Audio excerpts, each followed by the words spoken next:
Pour apporter vos témoignages sur l'actualité, appelez Jean-Michel Apathy au 39 21. 50 centimes la minute, plus coût de l'appel. Jean-Michel Apathy, Maxime Switek. Et dans un instant, au 39-21 avec vous, l'Euro de foot, ça commence dans 3 semaines. Didier Deschamps doit dévoiler. 3 semaines. J'ai dit 2 mois tout à l'heure. Oui, dans 2 mois, 3 c'est mes semaines. vacances.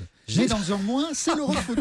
J'essaie de le dire discrètement, Jean-Michel. Mais oui, mais vous êtes gentil, Maxime. Dans un Faut instant, assumer donc, ces bêtises. au 39-21, l'Euro de foot, Didier Deschamps doit dévoiler ce soir sa liste des 23 joueurs sélectionnés. Venez nous dire comment vous allez vivre et suivre cet Euro 39-21. Appelez-nous, mais d'abord Jean-Michel. Périscope. Oui, l'application Périscope qui peut inciter parfois certains utilisateurs à des scènes de violence qui sont évidemment inacceptables. Alors, les évolutions technologiques sont formidables. Ce qu'on nous propose aujourd'hui est vraiment parfois très excitant, mais il peut y avoir des dérapages, des mauvaises utilisations d'applications comme celle de Périscope. On regrette, je le redis, je le redirai peut-être tout à l'heure aussi dans le dialogue avec les auditeurs d'Europe 1, que les responsables de cette application n'assument pas d'une certaine manière leur responsabilité en répondant aux questions que pose aujourd'hui l'application Périscope. Donc de nombreux auditeurs nous ont appelés au 39-21 et notamment Frédéric. Bonjour Frédéric. Bonjour. Vous êtes à Villemeux-sur-Eure, en Eure-et-Loire. Tout à fait. C'est votre fille qui a utilisé Périscope. Dans quelles conditions? Vous nous racontez? Oui, elle était en classe et un défi a été lancé d'insulter un prof en direct. D'accord, ça c'est Et récent donc, comme histoire. Ça fait quelques semaines et je suis convoqué aujourd'hui, en fin de journée, à son lycée à Paris. J'habite à 100 km de Paris. Elle vit avec sa mère. Nous sommes séparés à Paris. Oui. Et donc, je suis convoqué à 17h30 avec sa mère pour savoir si elle va être exclue ou non du lycée à cause de cela. À cause de cela, oui. Donc, c'est quand même une affaire assez importante. Donc, les lycéens se sont dit, on va faire un concours. On insulte le professeur et c'est votre fille qui filmait sur Périscope? Voilà. Alors, je n'ai pas réussi à savoir exactement...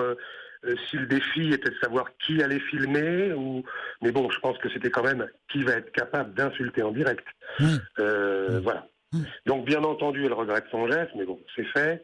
Et puis, c'est vrai que quand ils sont ensemble et que la pression monte, ils ont un peu plus de courage que quand on les prend chacun de leur côté. Oui, chacun. on peut comprendre. Ouais, Votre c'est fille, bien. sur le moment, peut-être ça l'a amusée, peut-être un peu excitée, elle a trouvé ça drôle. Et puis, finalement, c'est une scène assez insupportable qui est filmée.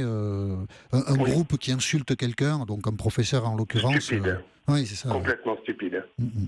Et Elle se rend compte aujourd'hui, d'ailleurs. Elle a même écrit un courrier. Donc, on va voir ce soir si ça jouera en sa faveur. un courrier d'excuses. D'explications, pourquoi elle a fait ce geste, et avec le recul, donc, ce qu'elle en a pensé. Bien sûr, bien sûr.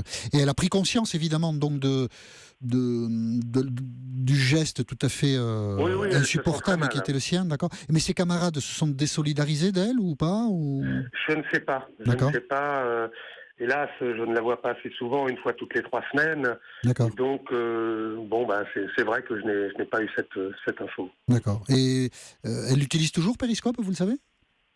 Non plus, parce que ce que je voudrais, c'est que son téléphone lui soit retiré au moins à titre de punition jusqu'à la convocation. Mais sa mère me dit non, je ne suis pas joignable au travail. C'est pratique, donc le si téléphone, la grand-mère a bien un sûr. problème, Bien sûr. on a besoin de la joindre. Bon, Oui, etc. c'est un peu compliqué. Mais enfin, c'est quand même une anecdote intéressante parce qu'à cause de cette application, votre fille s'est mise dans un mauvais pas. Et voilà, c'est toujours dommage. Bon, merci Frédéric, on croise les doigts pour vous, pour que l'entretien se passe quand même bien, parce que si elle a reconnu sa bêtise, il ne faut peut-être pas aller jusqu'à l'expulsion du lycée, ce serait quand même dommage. Oui. On l'imagine. Et je crois que là, le téléphone portable vient de nous trahir. Je vous souhaite une bonne journée, Frédéric, et puisque dans cette fin de journée, il y a cette réunion, je vous souhaite que ça se passe le mieux possible. Bonjour Pierrick. Bonjour. Vous êtes à Plumogat, dans les Côtes-d'Armor. Oui, c'est ça, ouais, tout à fait, Plumogat, ouais. Plumogat, d'accord. Parce que des fois on prononce le T, des fois on ne prononce pas. Quelquefois, on prononce. quelquefois je dis Metz et on me tire les oreilles. Vous avez été voir sur Périscope ce qui se passait. Ouais, exactement. Et c'est ma sœur qui m'a dit, tiens, j'ai découvert Périscope à l'affaire Serge Aurier, le joueur du Paris Saint-Germain. D'accord, il y a quoi, un mois et demi de ça, 2 mois peut-être? Ouais, voilà, ouais. Et puis je me suis dit, tiens, je vais voir. Et puis ma sœur m'en avait parlé. Et puis je suis allé voir et je me suis retiré parce que j'ai vu des choses assez choquantes, ouais. Par exemple, l'exemple de l'auditeur qu'il y a eu tout à l'heure, faire des défis, insulter les profs, ou bien j'ai vu un homme à peu près d'une trentaine d'années où on a donné des défis à se mettre tout nu, des trucs comme ça, et ça m'a assez choqué. Et voilà. Et le problème, c'est que Periscope, c'est pas du tout sécurisé. Il y a des enfants de 14-13 ans qui sont en train de faire ce truc, alors qu'il y a des garçons, je sais pas quel âge ils envoient des messages assez désespérants, donc c'est vraiment dangereux, Periscope, ouais. Mais si vous avez regardé un peu, vous avez quand même vu des choses sympathiques ou pas ? Oui, parce que des fois, il y a des journalistes qui filment des entraînements de foot ou des fois, j'ai pu suivre la manifestation une fois de la nuit debout à Paris pour voir comment ça se passait et tout sur place. Il y a des trucs bien, mais malheureusement, c'est comme tout. Les réseaux sociaux, il y a des trucs bien, mais le mal prend le dessus souvent. C'est partout pareil. C'est comme Facebook, des trucs comme ça. C'est malheureusement, il y a le mal qui est là et ça peut devenir dangereux, quoi. Parce que votre témoignage, Pierrick, met bien en lumière l'intérêt de l'application Periscope. On peut voir des choses intéressantes, amusantes, mais il faudrait sans doute une modération importante de l'application, ce qui semble ne pas du tout exister en fait. Exactement, et puis surtout que les parents soient vigilants, quoi. C'est surtout ça. Il faut faire très attention. Parce que c'est, comme vous dites, il y a des choses qui sont intéressantes. Franchement, j'ai vu des trucs intéressants, moi, mais derrière, c'est toujours pareil, quoi. Mais il n'y a pas que les parents qui sont en cause. Non, il y a les adolescents aussi. Il y a des adolescents aussi, voire des adultes. Tout à l'heure, Myriam, qui est une utilisatrice de Periscope, que nous avons invitée dans Europe Midi, racontait que des jeunes gens, mais probablement des adultes, des gens majeurs, après tout, ils font ce qu'ils veulent. Hein. L'un d'entre eux disait, s'il y a 1000 personnes qui me regardent, donc visiblement ils avaient bu, je pousse mon copain du balcon. Donc, ce qui est quand même très bête. Vraiment. Et donc, effectivement, il faudrait que l'application elle-même modère un peu les utilisateurs, sinon c'est la pire des choses. Oui, tout à fait. C'est exactement ça. Merci beaucoup, Pierrick. Je vous en prie. Et je vous souhaite une bonne journée dans les Côtes d'Armor, à Plumogat, puisque le T se prononce. Bonne journée. Au revoir. Au revoir. Oui, Maxime. On a beaucoup de réactions sur les réseaux sociaux, notamment sur Twitter avec le hashtag midi. Beaucoup de réactions d'auditeurs qui se méfient effectivement de Periscope, mais aussi d'auditeurs qui défendent Periscope. Oui, bien sûr. Quinquatitude, par exemple, nous dit une application n'est pas responsable de la bêtise de ses utilisateurs. Vous avez aussi mon avis qui dit que des bien-pensants veulent tout contrôler sur Internet. Oui, il ne s'agit pas d'être bien-pensant, mais il n'est pas juste de dire que les responsables de l'application ne sont pas responsables de ce qui s'y passe. Évidemment qu'ils ont à un moment une part de leur responsabilité qui peut être engagée. Et d'une certaine manière, en n'acceptant pas de répondre à leurs questions, c'est leur responsabilité qui fuit. Parce qu'ils doivent être capables de défendre leur application et d'expliquer pourquoi il n'y a pas de modération sur cette application. Bonjour Arnaud. Oui, bonjour. Bonjour Jean-Michel. Vous êtes à Saint-Denis, en Seine-Saint-Denis. Oui, à Saint-Denis. Et donc, je me suis connecté ce matin, après avoir écouté Thomas Soto dans la matinale, pour voir un peu ce qu'il en était de Periscope. Et je dois dire que j'en suis sorti un peu consterné. Bon, je suis pas à l'âge des réseaux sociaux parce que je me méfie toujours des réseaux où on est connecté au monde, mais déconnecté de ses voisins immédiats. Il n'y a pas d'âge pour les réseaux sociaux. Non, sérieux. Et donc ce matin, je me suis inscrit en 5 minutes. Oui. Et j'ai eu le temps de voir un homme ou un jeune homme, je ne sais pas, j'ai pas vu son visage, qui se tripotait le sexe, vraiment. Oui. Et ensuite, quelqu'un qui dit, avec un accent un peu décité, que le suicide de la fille est un fake, c'est-à-dire c'est du montage, c'est bidon. Ah oui, bien sûr. Et il montre l'endroit où il travaille, il dit, je vais vous prouver que c'est un fake. Il montre son endroit, c'est des pompes funèbres. Il dit, je suis pas loin de l'endroit de la gare. Il n'y a jamais eu de mort. C'est pas les pompiers qui vont ramasser les corps, c'est nous les pompes funèbres. Et je peux vous dire qu'il n'y a jamais eu de suicide, etc. Il y a quand même des gens qui disent à un moment donné, mais tu es mytho, etc. Et ils commencent par dire, oui, mais Ben Laden, vous l'avez vu, mort. Voilà. Donc on voit bien que là aussi, les réseaux complotistes sont dans le circuit. Et c'est un peu dramatique. J'ai vu une gamine qui se coiffe pour aller à l'école, qui doit avoir 15-16 ans. Et des messages, quelqu'un lui envoie un message, montre-nous tes seins, voire plus, quoi. Enfin, bon, j'avoue que, alors peut-être, on peut pas tout contrôler. Je dis pas que il peut y avoir des pépites. Oui, j'ai vu un entraînement de sport, mais enfin c'est dans un océan de merde. Passez-moi l'expression, quoi. Vraiment, c'est voilà. Je suis un peu découragé par ce que j'ai vu ce matin. Mais en même temps, en vous écoutant, Arnaud, c'est aussi une application formidable parce qu'elle permet comme ça de voyager dans des. Je ne dis pas. Je ne parle pas de ce que vous avez vu, mais en théorie, on peut voyager dans des univers un peu surprenants, aller d'un endroit à un autre très rapidement. C'est quand même assez excitant comme application. Oui, je me connectais même avec quelqu'un en Afrique. Là. Il y avait donc la carte du monde. On voit des choses qui se passent en Afrique. Mais vous avez dit quelque chose tout à l'heure. Moi, ce qui me désole, c'est que personne n'est responsable. Voilà. Oui, mais il faut bien que quelqu'un assume sa responsabilité, bien sûr. Que l'outil puisse être utile. Mais en plus, c'est un vieux débat. Est-ce que les outils sont neutres en soi? Je ne sais pas. Mais que personne soit responsable, c'est pas acceptable. Non, qu'il n'y ait pas de Voilà. modération. Et hélas, ce qui s'est produit hier, parce que, hélas, une jeune fille a bien trouvé la mort sous un RER et elle a filmé ces derniers instants avec Periscope. Mais vous avez des gens qui, mais Jean-Michel, vous avez des gens qui le croient contestent. plus. Bien, Oui, j'entends. Mais Ils le donc, contestent. mais Oui. quand il se passe quelque chose comme ça, évidemment, ceux qui gèrent et proposent cette application ne pourront pas longtemps faire semblant de ne pas savoir ce qui s'y passe. Et il faudra bien qu'ils s'en soucient à un moment, et qu'on espère rapide d'ailleurs, et qu'ils puissent être en situation de faire le ménage et d'évacuer des choses qui sont inacceptables, bien sûr. Merci de m'avoir permis de m'exprimer. Merci d'avoir appelé le 3121 Arnaud et je vous souhaite une très bonne journée. Merci, au revoir. Au revoir. Maxime ? Et encore un message pour défendre Periscope, des messages de mon avis qui nous dit la modération sur Periscope, ce serait de l'infantilisation. On n'accuse pas Renault quand un automobiliste tue un piéton. Bonjour Raphaël. Oui, bonjour Jean-Michel, bonjour Maxime. Vous êtes à Paris ? Oui, exactement. Je peux dire votre métier ?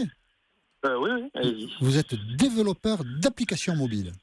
Exactement. Donc votre point de vue est très intéressant parce que, au-delà de celui du citoyen, vous avez celui du professionnel. Exactement. Alors, en fait, personnellement, je suis utilisateur de Periscope, oui, que ce soit pour regarder ou pour diffuser. Donc, d'accord. j'ai diffusé une conférence à laquelle j'assistais, à laquelle des amis auraient voulu assister, mais qui se trouvaient à l'autre bout du monde. Donc voilà, j'aurais proposé de la suivre en direct en vidéo. Bien sûr. Donc voilà, c'est le meilleur outil éducatif. Voilà, c'est ça. Je suis en même temps. Voilà, il y a des artistes qui mettent en ligne la création de dessins directement via Periscope en répondant aux questions en même temps. Donc ça permet à la fois d'avoir un côté éducatif, distrayant, d'avoir des vrais artistes qui font ça. Ensuite, les départements, mais c'est comme n'importe quoi. À ce moment-là, tout outil qui existe dans le monde peut être mal utilisé. À ce moment-là, pour tout à l'heure, quelqu'un a dit sur Twitter, à ce moment-là, pourquoi est-ce qu'on ne condamne pas Renault pour chaque accident de voiture? À ce moment-là, pourquoi on ne condamne pas la gueule à chaque personne qui se fait tuer à coups de couteau, etc. Raphaël, on peut pas donner on peut pas dire qu'un outil est bon ou mauvais par définition. Un outil, c'est un outil. Ensuite, la façon dont on l'utilise, bien sûr, vous avez raison. les responsables, c'est ceux qui l'utilisent, c'est pas ceux qui ont créé un outil qui est au sens même quelque chose qui est fait pour aider. Le but de Periscope, c'est de permettre la diffusion de divertissement, de connaissances, ce genre de choses. Partons de l'idée, Raphaël, que Periscope est une application intéressante. Oui. Amusante, utile, excitante, vous mettez les adjectifs positifs que vous voulez. Est-ce qu'on peut admettre qu'à partir d'un point de vue positif, il n'y ait aucune forme de modération sur Periscope? Est-ce qu'on peut l'admettre? Est-ce qu'il n'y a pas des choses insupportables qui sont diffusées, qui engagent la responsabilité de celui qui a fabriqué l'application, et sa passivité même est quelque chose d'inacceptable, la passivité de celui qui a créé l'application. S'il y a des choses inacceptables qui y sont montrées, un meurtre, qu'est-ce qu'on fait? On dit, écoutez, moi c'est pas grave, hein. Vous comprenez ce que je veux dire? Oui, mais là, le Periscope est un moyen de diffusion. À ce moment-là, donc sa responsabilité est engagée?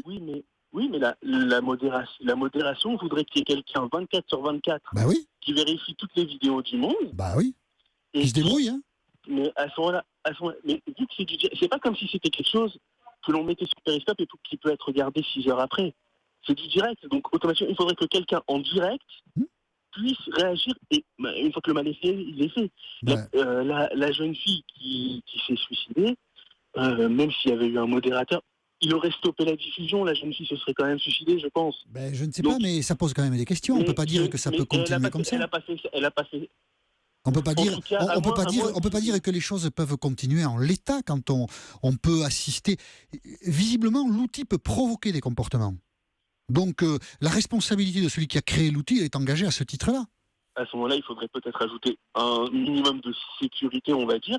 Mais vu que c'est du direct, c'est très difficile. J'entends que c'est difficile. Je parle en tant que développeur aussi.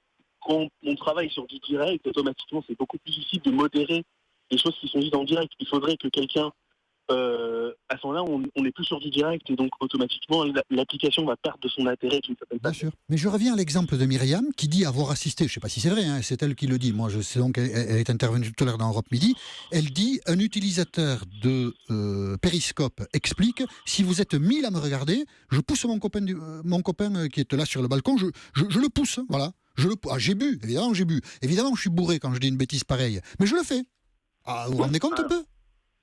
Évidemment que ça peut poser problème. Ouais, si quelqu'un se lance des défis comme ça. Mais il y en a plein, visiblement. C'est aux gens d'être responsables et de se dire, est-ce que je vais être assez stupide, là c'est vraiment le terme, ne serait-ce qu'en tant que spectateur, pour aller regarder cette vidéo au risque de... Personnellement, je vois ça, je n'y vais pas, parce que je me dis, le mec doit être totalement fou et je n'ai pas envie de participer à ça. D'accord. Et il faut une responsabilisation des utilisateurs. On parlait du cas Serge Aurier. Le cas Serge Aurier, c'est pareil. Il aurait fallu que quelqu'un le responsabilise. On ne va pas dire que c'est Periscope qui est en faute, c'est Serge Aurier qui a pris des décisions débiles en disant ce genre de choses. Mais dans la multiplicité des cas de figure, il est difficile d'admettre que personne du côté de Periscope ne surveille ce qui se passe sur cette application et ne soit en mesure parfois d'intervenir pour éviter des catastrophes. Mais enfin bon, voilà. C'est le débat. En tout cas, Raphaël, merci d'être intervenu sur l'antenne d'Europe 1. Il n'y a pas de problème. Et je vous souhaite une très bonne journée. Merci à tous ceux qui ont appelé le 3921. Sur ce sujet, nous allons marquer une pause et nous allons parler des Bleus, puisque nous connaîtrons la composition de la liste que Didier Deschamps présentera ce soir. Donc 23 joueurs qui défendront les couleurs de la France lors de l'Euro 2016 qui va commencer dans 3 semaines, un mois, le 10 juin très précisément. Et au 3921, vous nous direz si cet Euro 2016 vous intéresse ou pas. A tout de suite. Pour apporter vos témoignages sur l'actualité, Appelez Europe 1 au 39 21. 50 centimes la minute plus coût de l'appel. Jean-Michel Apathy, Maxime Switek. Et avant de parler de l'Euro de foot avec vous au 39-21, Jean-Michel, oui, un petit cadeau.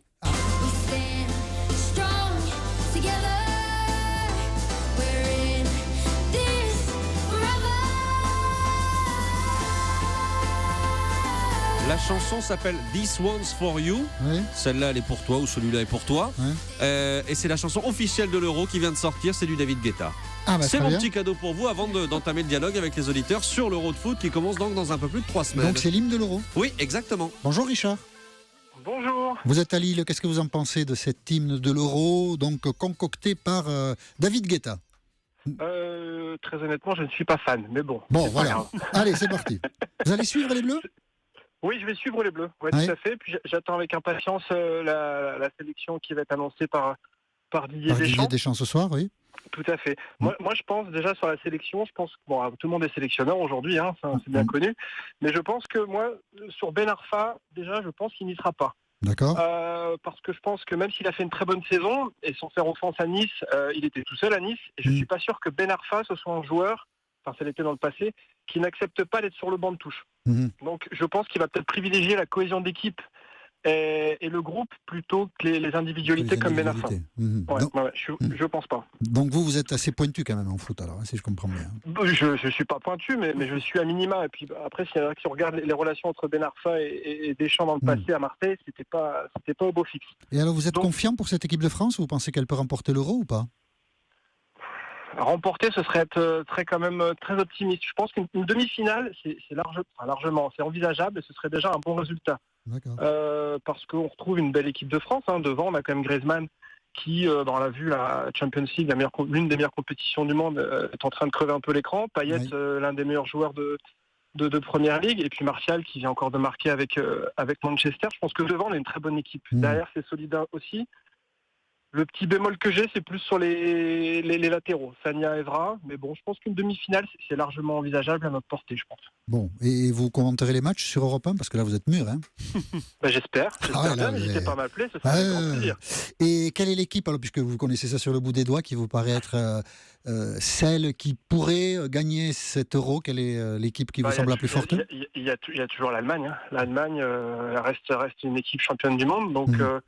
faut quand même se méfier. Hein. Il y a quand même des Müller qui sont là. Donc je pense que l'Allemagne a une bonne carte à jouer, quoi. D'accord. Moi, ce qui m'a amusé ce matin comme information, on a entendu ça sur Europe 1, c'est que l'Espagne a évidemment l'une des équipes très très fortes de cette compétition, et pour l'instant, et ça risque d'être comme ça jusqu'au 10 juin, il n'y a aucun diffuseur en Espagne. Vous vous rendez compte? Tous les amateurs de foot en Espagne, ça compte quand même, le foot en Espagne, ils ne peuvent pas voir l'Euro parce que aucune télé ne veut le diffuser, c'est trop cher. Et d'accord, c'est juste pour les problèmes de prix. Oui, parce que je crois que c'est une quarantaine de millions qu'il fallait mettre sur la table, si mon souvenir est juste. Et donc, aucune télévision par rapport à ne la l'a dernière fait. compétition, la somme avait fortement augmenté pour qu'ils refusent de payer. Je ne me souviens pas, mais en tout cas, là, ils ne veulent pas payer. Donc, les Espagnols seront privés d'image. Voilà, il leur restera le son. Aujourd'hui, avec Internet, ils arriveront bien à se débrouiller, je pense. Mais c'est vrai que c'est dommageable. Ils ont qu'à se brancher sur Périscope. Exactement. Et voilà. Merci beaucoup, Richard. Je vous en prie, Jean-Michel. Et je vous souhaite une bonne soirée, une bonne journée à Lille. Au revoir. Merci vous également, au revoir. Bonjour Loïc. Bonjour. Vous êtes à Saint-Dié, dans les Vosges. C'est ça, exactement. Alors vous, votre employeur est sponsor officiel de la compétition, c'est ça? Oui, exactement. Vous êtes bien placé, vous êtes presque aux premières loges là. Voilà. Oui, on l'est carrément même. Et première loge. Je ne sais pas si on va citer votre sponsor, ça peut-être pas. Une marque de bière. C'est une marque de bière, on va dire, voilà. Ouais, on va dire ça. Et donc, c'est votre métier qui va vous y autoriser. Vous êtes un petit vénard, vous allez venir à Paris avec des clients. Voilà. Pour voir les matchs. Ça fait partie des choses agréables. Ah oui, il y a des boulots qui sont pénibles. Hein. Et des moments dans le boulot qui sont pénibles. Oui. Mais vous aimez bien le foot ou pas plus que ça? Oui, j'aime beaucoup le foot. J'y joue chaque semaine. Donc oui. Ben oui, d'accord. Ouais. Donc vous allez suivre ça avec attention. Avec passion. Avec passion. Vous pensez que l'équipe de France va gagner, comme nous? Exactement. Voilà. Moi, je reste convaincu que la finale sera une évidence et la victoire sera la cerise sur le gâteau. Évidemment. C'est quoi l'évidence de la finale? Ah oui, vous voulez dire, la France sera évidemment en finale, mais vous ne savez pas contre qui. Ouais. Voilà. Mais on va gagner. Oui, il faut y croire. Et pourquoi on va gagner? Parce qu'on est les meilleurs. Pas forcément, ah bon? C'est un raccourci rapide, mais non, je pense qu'on a un très bon entraîneur, sélectionneur, mais qui a su, dans sa carrière, tirer souvent le meilleur des joueurs. J'ai vu récemment un reportage sur lui, à l'époque où il entraînait Monaco, il les a emmenés en finale de Champions League avec une équipe qui n'était pas exceptionnelle. Il a fait de Marseille le champion de France à une époque où il n'y avait pas forcément non plus de grandes stars. Il a une vraie capacité à fédérer un groupe et à l'emmener vers un objectif en refusant la défaite. Donc oui, je pense qu'effectivement, on a de bonnes chances. Voilà, c'est un Basque, donc l'équipe de France est dans de bonnes mains. Exactement. Ah oui, vous n'y avez pas pensé à celle-là? Si, quand même. Ah si. Bon, ça va. Bon, merci Loïc pour votre appel. Au plaisir. Je vous souhaite par avance de bons matchs à Paris. Voilà. Merci beaucoup. Vous serez sur les stades pour voir cet Euro et je vous souhaite aussi... les fan zones, tout à fait. Et dans les fan zones. Et je vous souhaite une bonne journée. Merci, allez le bleu. Au revoir Loïc. Au revoir. Bonjour Frédéric. Oui, bonjour Jean-Michel, bonjour Maxime, pardon. Bonjour. Vous êtes à Bordeaux. Oui, tout à fait. Bordeaux, et vous allez suivre l'Euro aussi avec attention. Ah oui, avec attention, avec ferveur comme le dernier auditeur, voilà, j'attends que ça. D'accord. Et vous avez confiance dans l'équipe de France? Oui, ça va. Ça a l'air d'être une équipe qui tient la route. Alors, je suis pas tout à fait d'accord par rapport à votre avant-dernier auditeur, par rapport à Tem Ben Arfa. Je pense qu'il a totalement sa place dans l'équipe de France sur un côté où en tant qu'organisateur du jeu, il a beaucoup de technique. Le seul truc qui le désavantage malheureusement, c'est pas le fait d'avoir eu des bibis avec Deschamps à Marseille, c'est surtout le match hélas bien triste Angleterre-France après les attentats qui a fait que bon, bien sûr, personne n'avait envie de jouer. Ils l'ont quand même fait, pour des raisons financières, bien entendu, mais il n'était pas à son avantage. Il fallait pas tout annuler, il faut montrer aussi que la vie continue. Oui, tout à fait. Oui. Mais il n'était pas à son avantage et il a fait un mauvais match, mais comme les autres Français, il ne faudrait pas que Didier Deschamps lui en tienne rigueur et s'occupe de ce qui s'est passé pendant toute la saison, même si on peut être en forme pendant toute une saison et pas être en forme à l'Euro. C'est comme Ibrahimovic pour la Ligue des Champions. Absolument. Mais écoutez, on va voir ça. Le verdict, c'est ce soir. Émission spéciale d'ailleurs entre 21h et 22h sur la sélection française sur l'antenne d'Europe 1. Donc nous suivrons cet Euro avec intérêt. Merci Frédéric. Merci à vous et bonne journée. Et je vous souhaite une très bonne journée à Bordeaux. Merci à tous ceux qui ont appelé le 39-21 et nous reprendrons ce dialogue sur l'actualité demain sur l'antenne d'Europe 1 à partir de 13h10. Et dans 2 minutes, les découvertes d'Europe Midi avec notamment, je vous l'annonce, le premier coup de gueule de Bruno Kras en direct de Cannes. Il a déjà vu 2 films en compétition. Et il n'a pas aimé. Il n'a pas tout aimé. Là. On ira aussi faire un petit tour du côté de Dubaï. Ce sera l'une des idées de voyage aujourd'hui. À tout de suite sur Europe 1. À tout de suite.